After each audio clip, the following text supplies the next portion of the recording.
అయోధ్య ఓటర్లు బీజేపీకి నమ్మక ద్రోహం చేశారా? ఫైజాబాద్ పార్లమెంటు నియోజకవర్గంలో బీజేపీ ఓటమి చెందటంపై రామాయణం సీరియల్లో లక్ష్మణుడిగా నటించిన సునీల్ లాహ్రీ నిరాశ చెందారు. ఈ నియోజకవర్గంలోనే అయోధ్య ఉంటుంది. ఫైజాబాద్లో బీజేపీ అభ్యర్థి లల్లూ సింగ్పై సమాజ్వాదీ పార్టీ అభ్యర్థి అవధేష్ ప్రసాద్ 55,000కు పైగా ఓట్ల మెజారిటీతో గెలుపొందారు. ఫైజాబాద్లో బీజేపీ ఓటమిపై ఇన్స్టాగ్రామ్ వేదికగా సునీల్ లాహ్రీ తన అభిప్రాయాలను వ్యక్తం చేశారు.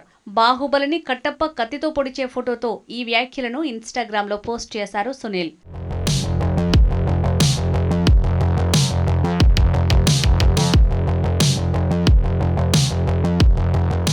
అరణ్యవాసం నుంచి తిరిగొచ్చిన సీతాదేవిని అయోధ్యవాసులు అనుమానించిన విషయాన్ని ఆయన గుర్తు చేశారు.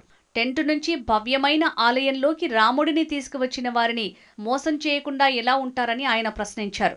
నిజంగా దేవుడు ప్రత్యక్షమైనా వారు తిరస్కరిస్తారని చెప్పారు.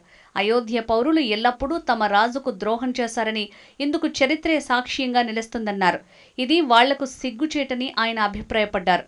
రామానంద్ సాగర్ నిర్మించిన రామాయణం సీరియల్లో రాముడి పాత్రలో అరుణ్ గోవిల్, సీతాదేవిగా దీపికా చిక్లియా నటించారు. అయోధ్యలో బాలరాముడి ప్రాణప్రతిష్ఠ కార్యక్రమంలో వీరంతా పాల్గొన్నారు.